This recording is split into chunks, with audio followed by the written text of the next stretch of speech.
Assalamualaikum dan salam sejahtera. Ketua Polis Negara berkata dia telah rujuk kes saya kepada Peguam Negara. Dan perkara ini sekarang di dalam tangan Peguam Negara. Mengikut Ketua Polis Negara juga ada banyak kes. Bukan satu kes. Kes yang terbaru ialah kes berkait dengan langkah Dubai. Tapi ada lagi kes yang lain, banyak lagi kes yang mereka nak kaji cara mana nak ambil tindakan terhadap saya. Biar saya bantu dalam diorang punya kajian atau siasatan. Mungkin saya boleh pendekkan sikit masa untuk membuat kajian dan maknanya mereka bolehlah serta-merta membuat keputusan tindakan apa mereka nak ambil. Terlebih dahulu, adakah kes-kes yang banyak ni, yang sebelum ni, telah dirujuk kepada Interpol? Red notice kepada Interpol. Saya telah check dengan Interpol. Senang aja nak check dengan Interpol ni because dia bukan rahsia. Kes yang red notice ni is public. Sesiapa saja boleh cek. Dan saya telah cek. Bukan saja tidak ada satu pun red notice tentang saya atau terhadap saya. Kes Jolo pun tidak ada red notice. Kes saya ni, kalau nak ambil kes yang langkah Dubai ni, baru sebulan. Kes Jolo ni dah 10 tahun. 10 tahun. Tapi belum lagi keluar red notice. Walaupun dah lama. Najib pun telah dipenjarakan dan kes satu lagi sedang berjalan dan macam-macam telah berlaku dalam 10 tahun. Tapi red notice untuk Jolo belum lagi keluar. Jadi mungkin Ketua Polis Negara dan juga Peguam Negara boleh explain. Boleh terangkan. Sekira betul lah Jolo ni dengan collaboration dengan bersebahat dengan Najib dan ramai lagi telah mencuri 42 bilion. Sebab apa? Belum lagi ada red notice ataupun permohonan dari Interpol untuk bantu menangkap Jolo. Padahal Hamid Bado kata mereka tahu Jolo di mana. Mereka tahu juga Jolo ni sudah ubah dia punya rupa. Sekarang ni dah nampak macam beruang, kata Hamid Bado. He looks like a bear now. Tak tahu, mungkin dia muka penuh dengan janggut ke apa, tak tahulah. So dia tahu alamat Jolo, rupa Jolo, the latest how he looks. Dan kes ni 10 tahun tapi masih tidak ada red notice. So itu terlebih dahulu. Kalau diorang dah lengkap maklumat, pergilah, hubungilah Interpol, minta red notice dan minta bantuan Interpol menghubungi negara di mana Jolo atau sesiapa sekalipun sedang menjorok dan minta polis negara tersebut tangkap dan hantar balik Malaysia. Very easy. Kalau Peguam Negara ataupun Ketua Polis Negara nak bantuan, saya boleh nasihat dia orang. Saya boleh beri alamat dan siapa perlu hubung dan sebagainya. I can help them there lah. Anyhow, permohonan red notice kena buat dulu. Tapi oleh kerana mereka tahulah saya ni, alamat saya di Manchester, di mana rumah saya. Mereka tahulah. Kedutaan Malaysia ataupun Malaysian High Com kat London pun tahu rumah saya mana. They have my address. Dia orang pun biasa mari rumah saya. Bukan tak pernah mari. Biasa dia orang mari. And they know where I live and apa semua. So, dia orang boleh maknanya menghubungi kerajaan Britain. Dia orang tak boleh go through Interpol. Kes saya ni. Sebab dia orang tak boleh. Kalau dia pergi melalui Interpol and Interpol menghubungi polis UK, macam ni dia kena the Greater Manchester Police, GMP. Itu dia punya itulah. Greater Manchester Police ni 5 minit dari rumah saya. Rumah saya dan headquarters GMP, Greater Manchester Police, only 5 minutes away. Jalan kaki boleh. So they know where I am. Dia orang pun biasa mari rumah saya, GMP, Greater Manchester Police. Apabila Claire Russell Brown tu Sarawak Report buat aduan polis mari rumah saya. Dan beri warning kalau saya tulis apa-apa artikel yang berkait dengan Claire, dia orang boleh tangkap saya. So Claire ni nak suruh maknanya polis ambil tindakan sekira saya sebut nama dia dalam mana-mana artikel. So they know where I am, they have my record dan sebagainya. So all apa ni they have to do, peguam negara perlu menghubungi GMP and ask the Greater Manchester Police to arrest me. Tapi oleh kerana Malaysia dan UK tidak ada extradition treaty, perjanjian ekstradisi. So kerana tidak ada perjanjian ekstradisi, kerajaan Malaysia ataupun Bukit Aman ataupun peguam negara tak boleh nak hubung Interpol. Interpol tak boleh buat apa. Interpol boleh nasihat sajalah. Interpol tak ada kuasa tangkap tahu. Mungkin ramai rakyat Malaysia ingat ya, kalau kita lapor kepada Interpol, Interpol akan mari tangkap. No, Interpol tidak ada kuasa menangkap. Interpol cuma ada kuasa perhubungan. Maknanya mereka akan hubung kerajaan Britain ataupun polis UK bahawasanya ada seorang dikehendaki oleh kerajaan Malaysia atas jenayah sekian-sekian. Itu saja Interpol boleh buat. Dia macam a communication center.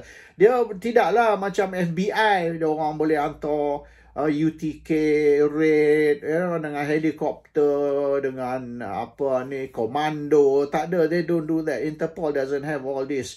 Helikopter dengan komando, dengan pegawai UTK. They are just administrative punya tu. Pejabat saja. So you contact Interpol, you suruh Interpol contact polis UK, itu je. Tapi dalam kes saya ni, tak boleh. You contact Interpol pun sia-sia, Interpol contact British Police pun sia-sia, oleh kerana kita tidak ada extradition treaty, iaitu Malaysia dan UK got no extradition treaty. So they cannot do anything. Kerajaan Malaysia, baik polis ke, ataupun peguam negara, kena menghubungi Home Office. Kementerian Dalam Negeri lah. Kalau Malaysia ni Kementerian Dalam Negeri. Dia kena contact Home Office dan dia kena mohon Home Office untuk ambil tindakan. Tapi sebelum Home Office ataupun Home Minister, Menteri Dalam Negeri Britain, sebelum dia boleh sign dokumen untuk tangkap saya, terlebih dahulu kerajaan Malaysia kena memohon melalui mahkamah. You got to go to court first because we got no extradition treaty. So kerajaan Malaysia kena pergi ke mahkamah dan kena maknanya memohon saya ditangkap melalui arahan mahkamah through court order. Now sebelum you boleh pergi ke mahkamah UK untuk mohon saya ditangkap, awak kena terlebih dahulu bagi tahu charge apa. Dan di dalam mahkamah, awak kena buktikan kesalahan tersebut. So maknanya kena adakan perbicaraan dulu. A trial. Dalam perbicaraan tersebut, kerajaan Malaysia kena buktikan yang saya telah pun lakukan jenayah. Apabila mahkamah puas hati, betul, Raja Petra ni telah pun lakukan jenayah, maka mahkamah akan keluarkan perintah, court order, untuk saya ditangkap. Dan court order tu akan diserah kepada Menteri Dalam Negeri, Home Minister. Home Minister pula akan kaji, adakah dia setuju atau tak setuju. Kalau Home Minister setuju, maka dia akan tanda tangan tu tangkap. Kalau Home Minister kaji, dan Home Minister berasa yang tak ada kes lah, walaupun mahkamah memberi keputusan atau memberi kebenaran untuk tangkap saya, Home Minister tak puas hati, dia reject. So kalau Home Minister, Menteri Dalam Negeri reject, maka walaupun ada perintah mahkamah, mereka tak boleh nak buat apa-apa. So that's how it goes. Now, untuk mahkamah terlebih dahulu puas hati, satisfied, yang memang benar ada kes terhadap saya, terlebih dahulu, dia kena buktikan dual criminality. Itu the first step lah. Mahkamah nak tengok dual criminality. Dual ni makna dua, criminality ni jenayah. Maksud dia, jenayah tersebut adalah jenayah dalam kedua-dua negara. Di Malaysia pun jenayah, di England pun jenayah. Dual criminality. So once the court is satisfied, hakim satisfied, sah, ada terlibat dual criminality, maka barulah boleh dibicara. Ini terlebih dahulu belum bicara ni. Ini hanya untuk menentukan boleh atau tak boleh bicara kes ini. It's only to determine whether there is a case or no case. Menang kalah different story. So dual criminality ni, ambil contoh misalan, kalau saya kes bunuh, ya kat England ni kes bunuh jenayah. Adakah saya rompak bank? Adakah saya rogol? Adakah saya melakukan seks dengan budak bawah umur? Ini semua, ya. Termasuk juga adakah saya terlibat dengan drug trafficking? Kalau drug trafficking maknanya jenayah ni dadah, yes, di sini pun is a crime. Terrorism, terrorism. Money laundering, yes, money laundering. So money laundering, terrorism, child sex, bank robbery, murder, ini semua jenayah. Di England pun jenayah. So jenayah tersebut passes the dual criminality law. Maknanya, langkah pertama, dual criminality, pass. Tapi kalau kesalahan saya, misalan, sodomi. Saya main bontot. Di sini tak apa, main bontot is allowed. Maknanya lelaki dengan lelaki boleh kahwin, boleh daftar tau. Perempuan dengan perempuan pun boleh kahwin. Ataupun lelaki dan lelaki, perempuan dan perempuan, ataupun lelaki dan perempuan boleh hidup bersama sebagai suami isteri walaupun tidak berkahwin. You don't have to marry. You live together. You live together 6 bulan, dianggap sebagai you sah. Sebagai laki dan laki dan isteri ni tidak semestinya seorang lelaki, seorang perempuan. Kalau dua perempuan pun dianggap seorang lelaki, seorang isteri. Walaupun dua perempuan, dua lelaki pun sama. Satu lelaki ni laki, satu lelaki ni isteri. So kesalahan macam yang dilakukan oleh katalah Anwar Ibrahim, di sini tak boleh tangkap. Okay, that's one. So dual criminality ni very important. Adakah jenayah tersebut ataupun yang dikatakan jenayah tersebut juga jenayah di England. So when it comes to sodomy, when it comes to gay lifestyle, when it comes to hidup bersama tanpa kahwin, atau lelaki dengan lelaki, perempuan dengan perempuan hidup sebagai suami isteri, itu you tak boleh sentuh. That's not a crime di sini. Okay. Yang saya dikatakan melakukan kesalahan ialah beberapa yang ketua polis negara sebut. Satunya ialah menjatuhkan kerajaan, satu lagi ialah sedition, satu lagi ialah criminal defamation. Di England ni, 1 hari bulan Januari tahun 2010, 2010, 1 Januari, sedition and criminal defamation tidak lagi jenayah. Abolish. Telah dihapuskan. So, kalau kesalahan saya ni criminal defamation ataupun sedition, itu bukan lagi jenayah di England. Mulai 1 Januari 2010. Bermaknanya, satu kes terhadap saya ni sedition. Di bawah akta hasutan. You tak boleh nak extradite saya sebab di England ni sedition bukan satu jenayah, bukan satu kesalahan. Sama macam criminal defamation. Saya kutuk Perdana Menteri misalnya. Saya kutuk pemimpin kerajaan. Criminal defamation. Di sini tidak lagi undang-undang. Sebab tu bila kerajaan Malaysia nak extradite saya tahun 2009 dulu, atas kesalahan saya apa? Kesalahan saya sedition. Satu lagi kesalahan criminal defamation. 2 kes. Sedition, criminal defamation. Tapi oleh kerana itu bukan dianggap sebagai jenayah di England, maka kerajaan Malaysia gagal untuk nak extradite saya balik ke Malaysia. Permohonan dia ditolak dan perkara ni telah dibincang di Parlimen UK tahu. Parlimen UK isu ekstradisi untuk Raja Petra bin Raja Kamarudin dibangkitkan oleh seorang ahli parlimen dan Menteri Dalam Negeri semasa itu telah menjawab dalam parlimen bahawasanya kerajaan Malaysia tidak akan benar Raja Petra extradite balik ke Malaysia sebab kesalahan tersebut bukan kesalahan dan juga saya ni lahir di England.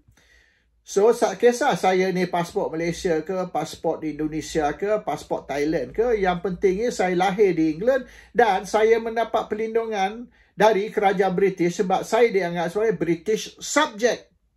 British subject ni juga orang macam kata di Brunei, Hong Kong, Singapura, Penang, Melaka. Ini semua British subject sebelum merdeka.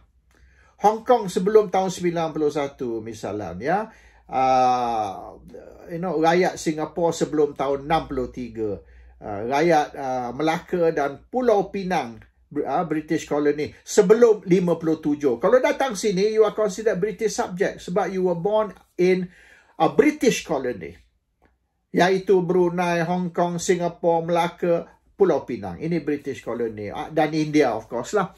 So you tak extradite orang yang dianggap sebagai British subject, iaitu lahir di dalam British colony. Saya lahir di England, bukan British colony. So lagi kuatlah kedudukan saya. So itu yang dijawab di parlimen. So proses nak extradite ni is not so easy. Bukan saja telefon ke buat permohonan. No. You kena pergi mahkamah. You kena yakinkan hakim bahawasanya ada elemen dual criminality. Sebab dia ni bunuh orang, dia ni rompak bank. So memang ada. Tetapi walaupun sudah disahkan bahawasanya dual criminality element exist, tapi awak masih kena buktikan kesalahan di mahkamah. Ini hanya tuduhan. Belum lagi dibuktikan. So awak kena pergi mahkamah dan awak kena buktikan bahawasanya Raja Petra ni sah telah lakukan satu jenayah. Baik jenayah rogol ke, bunuh ke, rompak bank ke, whatever lah. Tapi kalau sebelum boleh masuk mahkamah, kena terlebih dahulu buktikan yang kesalahan tersebut, yang tuduhan tersebut adalah satu jenayah di England. So sekarang ni apa yang dia buat? Dia ni sedition. Dia ni under akta hasutan. Judge kata buang kes tu tak boleh. Sebab di sini ni engkau nak nak kritik King Charles pun tak apa. Masa King Charles ditabal baru ni, selepas mangkat Queen Elizabeth dan King Charles ditabal, orang buat demonstrasi di luar istana. Demonstrasi anti-raja. Dia nak England ni bertukar menjadi Republic of England. So dia buat demonstrasi anti-raja, menentang King Charles. Polis berdiri je, tengok je. In fact, polis tu dia control traffic, takut kereta langgar, accident ke apa. So dia polis jaga keselamatan orang yang berdemonstrasi. That's what the police did, bukan tangkap. Membantu menjaga keselamatan orang yang berdemonstrasi. So akta hasutan ke, criminal defamation ke, ini tak. Katalah saya fitnah. Under criminal defamation. Saya kata Anwar ni macam ni ke, ataupun Agong, saya boleh kritik Agong. Di sini, you ambil civil action. You kena suruh lawyer, you saman. Di dalam mahkamah, civil, dia tak ada criminal. So, kalau you kata kita nak tangkap orang ni, nak charge orang ni di bawah jenayah, dan jenayah dia ni fitnah. Fitnah bukan jenayah di England. Fitnah is not a crime. Kalau dia fitnah, awak pergi mahkamah, saman. Bukan suruh polis tangkap. So sini fitnah is not jenayah. So criminal defamation out. Sedition out. Awak nak kutuk King Charles pun, awak nak kata sepatut King Charles ni kita gulingkan ke, kita semua raja-raja kita tangkap, kita pancung, it's okay. Maknanya that one is hak awak. Your right to freedom of speech. So all those cases terhadap saya, okay, itu kes lama. IGP kata, Ketua Polis Negara banyak kes lama. Okay, kes lama tu buang, tak boleh. Satu kes pun tak boleh pakai. Okay, the latest case ni, langkah Dubai. Apa yang saya cakap langkah Dubai? Saya cakap kerajaan nak jatuh, Perdana Menteri nak jatuh. Ya, so what? So what? Kalau saya kata kerajaan nak jatuh, Perdana Menteri nak jatuh, so what? Apa salah? Di sini, hari-hari kita duk cerita, Rishi Sunak nak jatuh. You tahu tak sini, England, sepatutnya pilihan raya ni diadakan bulan Mei. Sekarang ni Rishi Sunak postpone tahu pilihan raya. Mungkin kalau diadakan tahun ni pun lewat tahun. Dia tidak adakan bulan Mei. Sebab apa? Sebab ada langkah untuk nak gulingkan Rishi Sunak. Ini bukan langkah Dubai ni. Ini langkah Manchester. You know why? Langkah Manchester. Rishi Sunak 2 minggu dulu dia datang Manchester. Dia duk kempen kat Manchester. Dia kena boo. Sampai polis cepat-cepat bawa lari Rishi Sunak. Takut Rishi Sunak nanti takut orang yang berdemonstrasi ni baling daging lembu ke kat Rishi Sunak. Hoi, itu sensitif tu. Samalah macam kita baling daging babi kepada pemimpin Melayu misalnya, kan? So polis cepat-cepat bawa Rishi Sunak lari, takut. Sebab dia kena boo. Langkah Manchester, okay? Ingat, bukan langkah Dubai, langkah Manchester. Nak jatuhkan Rishi Sunak, saya tak terlibat lah. Walaupun saya menentang Rishi Sunak, parti saya ni parti lawan. Tapi bermaknanya, I was not involved in that one. Saya duk sibuk pasal nak cerita langkah Dubai. Saya tak sempat nak cerita langkah Manchester. So, it's not a crime. Tak ada, you know. And then, kat Amerika ni.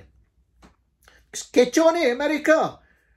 Cerita pasal Donald Trump akan balik nak lawan ni Joe Biden. Tok Biden ni. Joe Biden ni dia orang nak challenge. Sebab biasa di Amerika ni presiden dua penggal. So dia nak make sure Biden ni satu penggal. Lepas ni dia jatuh dan Donald Trump balik sebagai presiden Amerika. Kecoh ni kat Amerika tu. Tak ada pun polis pergi tangkap. Ketua polis bincang dengan peguam negara. Macam mana kita nak tangkap Donald Trump. Ataupun di England ni. Polis bincang dengan Home Minister. Apa tindakan nak ambil terhadap mereka yang nak jatuhkan Rishi Sunak. Mereka yang nak tukar kerajaan. Dia orang duk cerita ni silap-silap. Kalau Rishi Sunak not careful, Conservative government akan jatuh, Labour akan ambil alih pilihan raya tahun ni. Ini bukan saja tukar Perdana Menteri, tukar parti sekali. Parti yang memerintah. So, sini kita tak pelik lah. So, kalau kata, Raja Petra ni bercakap tentang nak jatuhkan kerajaan, tentang langkah Dubai, tentang kita nak gulingkan Anwar Ibrahim, tentang Pakatan Harapan Barisan ni akan diganti dengan Perikatan. So what? Kerajaan British say, ya, so? You nak suruh kita tangkap sebab tu. Hello. So, kalau nak cerita pasal extradition lah, red notice, Interpol lah, don't waste your time. First of all, mahkamah tak akan layan permohonan awak. Bila dia tengok saja, isu dual criminality, the judge say, go to hell. That case kita tak bazir masa nak dengar pun. Untuk saya cerita menang ke kalah perbicaraan. Okey, kalau misalnya mereka nak ambil statement saya, senang je. You tahu tak, 15 tahun saya duduk sini. Tahun 2009, March. Ini dah nak masuk 2 bulan lagi. Genap 15 tahun. 2 more months, genap 15 tahun saya duduk sini. You tahu tak berapa puluh kali saya telah beri kenyataan kepada polis Malaysia? Puluh kali ya. Bukan belas, puluh. Saya dah beri statement saya ke polis banyak kali. Dalam 15 tahun. Maknanya Average dia lebih berapa bulan sekali lah kalau ambil average. Now, bila mereka nak rakam statement saya secara official, tanya tentang ni banyak dah. Tapi dia orang kena rakam. Dia kata record my statement dan saya kena sign statement tu kan. Itu dibuat di kedutaan. Sebab untuk statement saya direkod kena buat di Malaysian soil. Malaysian soil maknanya kedutaan di London, kedutaan di Singapura, kedutaan di Jakarta, kedutaan di Bangkok. Saya telah pergi semua kedutaan ni buat statement. Bukan sekali, banyak kali. Dan statement saya dirakam di dalam kedutaan. Lepas tu saya sign. So sah statement tersebut. It's legal. Sebab ingat tak dulu kes Pewaja. Kes Pewaja yang Eric Chia menang tu. Dia ambil statement di Hong Kong tapi bukan dalam kedutaan. They took the statement in Hong Kong but not in the Malaysian Embassy. So statement tu ditendang keluar. Mahkamah tak terima. So they have to be careful. They have to record the statement di dalam embassy. Kedutaan Malaysia. Malaysian High Comm di London. Banyak kali dah saya pergi. Dan saya cerita Singapura, Bangkok, Jakarta. Semua saya dah pergi kedutaan untuk statement saya dirakam. Simple aja. Now, you nak suruh I buat statement tentang langkah Dubai, fine. Mana? Di mana awak nak suruh saya buat statement tu? Kata kita buat statement tu di Bangkok lah. Fine. We can do it in Bangkok. Senang you orang nak terbang, you boleh pergi pagi, balik malam. It's macam dulu kita dah buat dah di Bangkok, di Jakarta. Tapi fine. We go to Bangkok. You send me first 50,000, 50,000 ringgit. Macam dulu. Dulu, setiap kali diorang nak panggil saya buat statement, diorang bayar tahu. Saya punya tambang, saya punya hotel. 50,000. Tambang saya 2 orang lah. Saya kalau travel, mesti travel dengan isteri. 2 orang tu business class. Dan saya duduk, misalnya kalau di Singapura, saya duduk Mandarin Oriental. Kalau di Bangkok, saya duduk di Kempinski. Hotel Kempinski. Dan saya biasa pergi seminggu lah. Kalau pergi 2-3 hari tu jet lag apa semua kan. So nak jet lag aja 2-3 hari kita nak tu. You ataupun you nak book hotel untuk saya, fine, Kempinski kat Bangkok. Tiket kapal terbang you nak suruh saya book, or you nak book bagi pihak pun tak apa, business class, Dan saya travel biasa Emirates. Saya tak ambil yang airline lain ni. So I travel Emirates, I stay in Kempinski. That cost, dulu 50,000 saya dengar dah lebih mahal. Mungkin kali ni 80,000 kot. Sebab tambang dah naik, hotel cost. So maybe cost 50,000, more than 50,000. Could be 80,000. So you send me 80,000 ringgit, bukan pound lah, ringgit. And I meet you in Bangkok. And you boleh ambil statement saya if you want lah. Tak ada hal. I rela kerjasama dengan kerajaan Malaysia, baik dengan ketua polis ataupun peguam negara untuk statement saya dirakam. You just contact me. I will be there. I'll give you my bank account and you send me the money. I'll check lah, mungkin 60,000, 70,000 ke 80,000 sekarang lah. Dulu 50,000 sebelum COVID dulu. Lepas COVID ni banyak naik kan. So you pay me macam biasa lah. Macam dulu. Send me 50, 60 or maybe 80,000. I will be there. And you can take my statement. Saya kerjasama. So but if you tak mau buat cara tu, you nak extradite, I advise you lah, make sure the case is strong. Sebab nombor satu, as I said, dual criminality has to be there. Kalau setakat kes ni main bontot, cannot lah. Sini dia orang tak kisah tentang tu.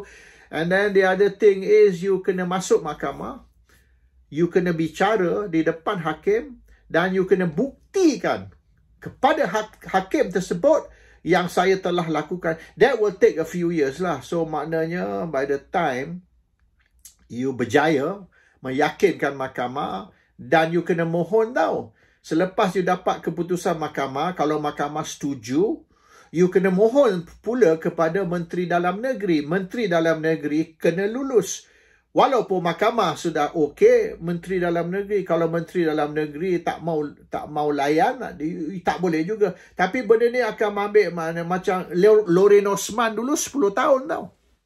Kes Lorraine Osman, dia orang nak cuba extradite kes BMF Hong Kong, ingat tak? BMF Hong Kong. 10 tahun.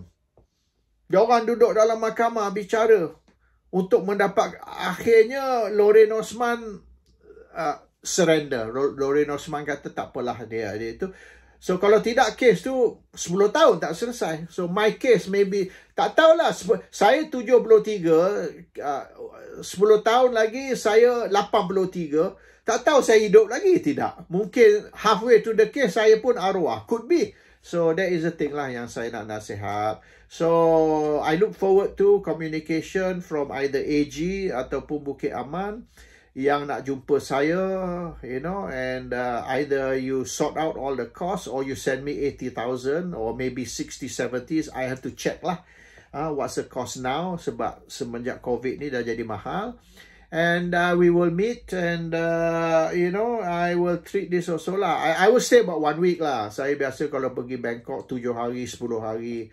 Saya tak duduk 2-3 hari. You know, jet lag, you need 2-3 hari just to get over the jet lag. So that's the issue. And till we meet again, Assalamualaikum warahmatullahi wabarakatuh. Salam sejahtera kepada rakyat Malaysia, pegawai-pegawai dari Bukit Aman dan pegawai dari AGC.